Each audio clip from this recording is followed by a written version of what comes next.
I've told my patients for years, you catch a cold or you catch a flu, but you develop type 2 diabetes, belly fat, heart disease, most cancers, most autoimmune disease, by consistently making the wrong food choices.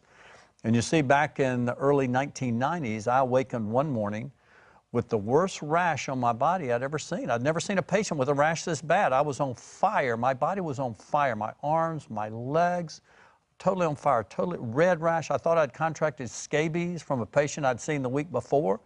So I coated myself from the chin down with this lotion, but the rash was worse, the itching intense. Finally, after a month of this, I went to my good buddy, who's a leading dermatologist, and I'll never forget the way he looked at me. He wore these glasses because he's about 60 and he wore them down on his nose. He peered over his glasses and shook his head and said, "Don, I'm sorry to inform you, you have the heartbreak of psoriasis." And I looked at him shocked. I said, "That's impossible. I can't have psoriasis." I said, "First of all, no one in my family has psoriasis. And second of all, I've not had a heartbreak." And he laughed and shook his head and said, "Well, I'm sorry, you got it." Then he whipped out his script pad, wrote me a script for coal tar. Now get this, coal tar with Aquaphor Aqua, which is an orange ointment that I put on my skin. He said, "Now just lather your skin up with this. Everywhere there's a rash, put this on there, and this will help with the itching." Well, I coated myself with this orange coal tar, most of my body, and I smell like a road that had just been asphalted. Well, you smell like tar. I smell like tar. You're a tar baby. But then my. everything I touched turned orange. My sheets, my pillowcase, my clothing, my car seats. That had to be miserable. It was horrible. I said, this is no way to live. And then the itching, it maybe soothed it just a little, but it didn't help. And then when I'd go into the office, people would say, "Dr. Colbert, what's that smell?" Yeah. What's going on? You are my doctor, is this correct? You're the doctor here? It got so bad. Man. Here I had to wear long sleeves because all over my hands, all over my arms, the worst rash was on fire. And I got to the point and I said, that's it. And the thing is, see, I'd experienced healing.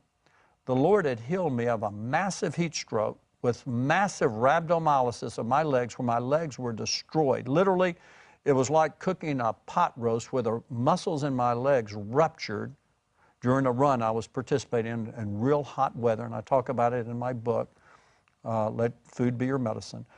But the doctors biopsied my legs on the left thigh, and I still have the scar, a long scar. They went all the way to the bone. They checked the muscle. They said, "Your muscle is necrosed or dead to the bone. He'll never walk again."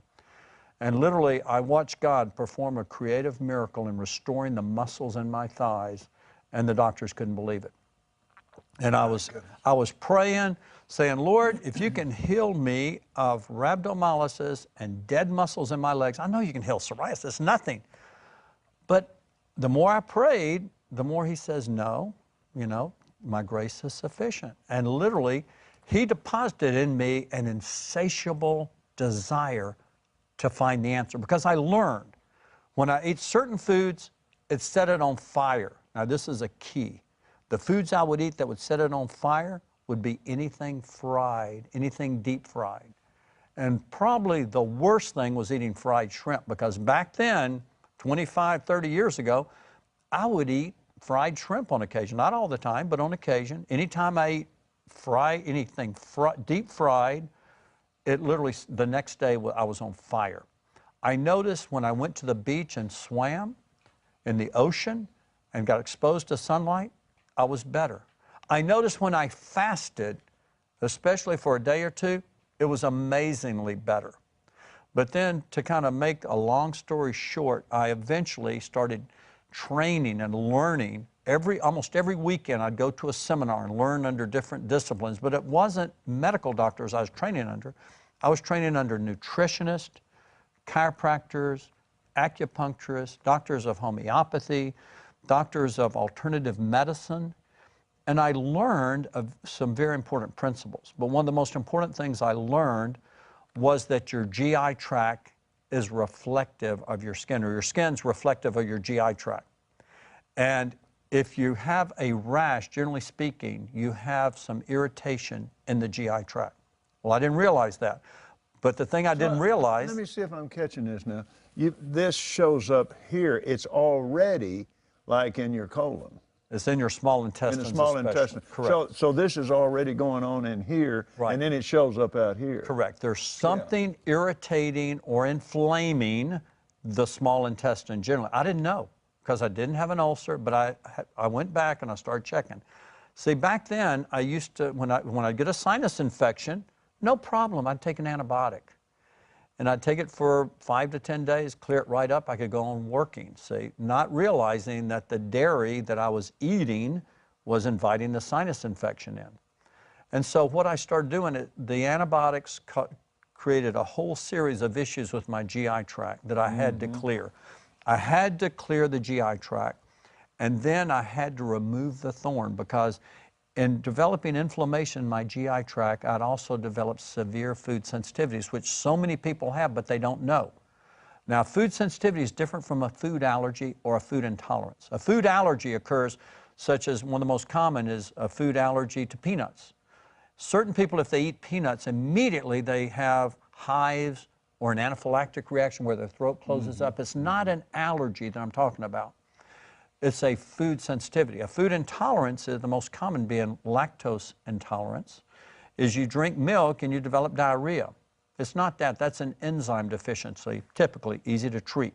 But a food sensitivity, different from a food allergy that occurs immediately. Once you eat that food, you immediately have a reaction. Hives, your lips swell, or your throat closes up. A food sensitivity may occur hours or days after eating a food, so I could never figure it out. But then I eventually had a food sensitivity test and I identified foods that my immune system was reacting to or inflammatory foods for me that were different from others. Now I realized certain foods are inflammatory for everyone. Inflammation is at the root of most disease. Inflammation is at the root of over 90% of cardiovascular disease. At the root is inflammation. At the root of arthritis is inflammation. At the root of Alzheimer's is inflammation. At the root of asthma is inflammation.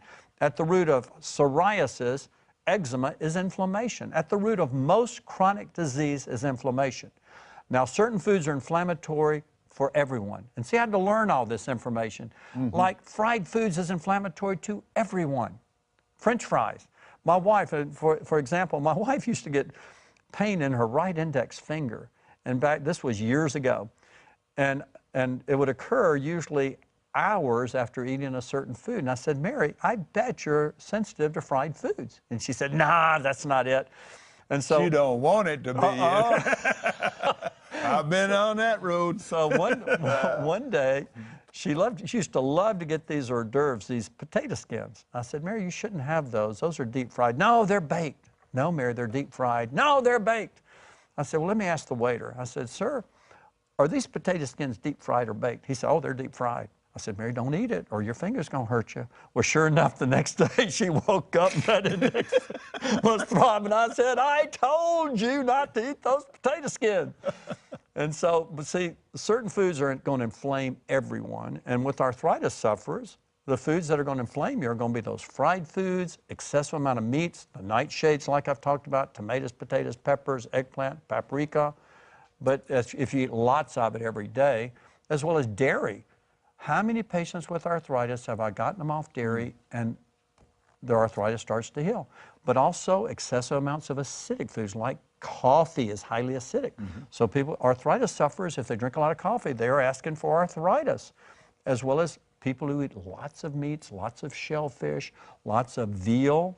So again, what I found out is certain foods are inflammatory to everyone. And I talk about this and let food be your medicine. Like sugar is inflammatory to everyone. Processed foods, inflammatory to everyone. Hydrogenated trans fats, inflammatory to everyone. Polyunsaturated fats. You say, what are polyunsaturated fats? That's in most salad dressings, sauces, gravies. It's in your vegetable oil. You say it's vegetable oil, it's good for you. No. The majority of vegetable oils are full of inflammatory polyunsaturated or omega-6 fats that are inflaming your body. So I talk about what's anti-inflammatory.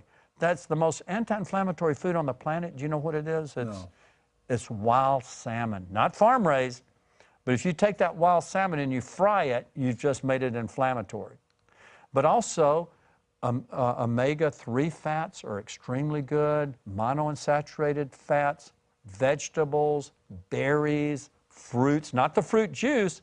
You can take fruit juice and you can make an anti-inflammatory food more inflammatory, see? So that's what I had to learn. And in applying these principles, I learned that even though I was eating an anti-inflammatory diet, certain foods that should not be inflammatory were highly inflammatory to me, like the nightshades. They're not inflammatory for the majority, but for autoimmune disease sufferers or for arthritis sufferers, they're many times highly inflammatory. And gluten. The other food highly inflammatory for me was gluten. What is gluten? It's the main protein in wheat. Well, to show you how stupid or dumb the flesh is, excuse my saying stupid, but some people may get offended, so I don't want to say that, but the flesh is stupid. But it's stupid. It is stupid. It is. But to show you how ignorant the flesh is, I was craving the very foods that were inflaming my body. Every meal I was eating wheat, but I could never put it together because this was a delayed food reaction that was occurring hours to days after consuming it. And I was eating it every meal in the form of a wheat cereal for breakfast or wheat toast, a sandwich with wheat for lunch, pasta or some other form of wheat for dinner, and then I was eating salsa almost every day. But when I put this together and I laid on the altar the foods that were inflaming me and healed my GI tract, the small intestine, which was simple, within 3 to 4 months the rash was gone, and then I was able to wear short sleeves again, have no problems again. But then I found out after about 6 months to a year, I thought I'd have to lay nightshades or peppers on the altar for. I can eat those. They don't hurt me anymore, but I've learned to rotate them. In other words, I can eat them every 4 days in moderate amounts. They won't hurt me at all. If I start eating them every day, I may... You're going to build that back. Exactly. Like it was. Now with wheat, to this day, for some reason, it's like my thorn in the flesh. I have to lay wheat on the altar. If I were to go and start eating wheat again, most likely the rash would return. And so to this day, there's certain foods I have to lay on the altar. And so what I've done is I've said, well, if this has worked for me and cleared psoriasis, will it work for other inflammatory diseases, which the majority of chronic disease is inflammatory in nature. And what I found over the past 20 years of doing this is absolutely it works. So in my book, Let Food Be Your Medicine, we've taken the most common diseases people suffered from, and we've identified the key thorns in those diseases. Praise God. And by removing the thorn and putting in the living food, and you say, well, what is the diet? What type diet do I follow? Well, it's a Mediterranean diet, but not just a Mediterranean diet, it's a modified Mediterranean diet, removing the inflammatory components of the Mediterranean diet, which includes primarily the gluten or the wheat and the excessive corn. Now, a lot of people don't realize that over 90% of the corn that we eat in this country is genetically modified.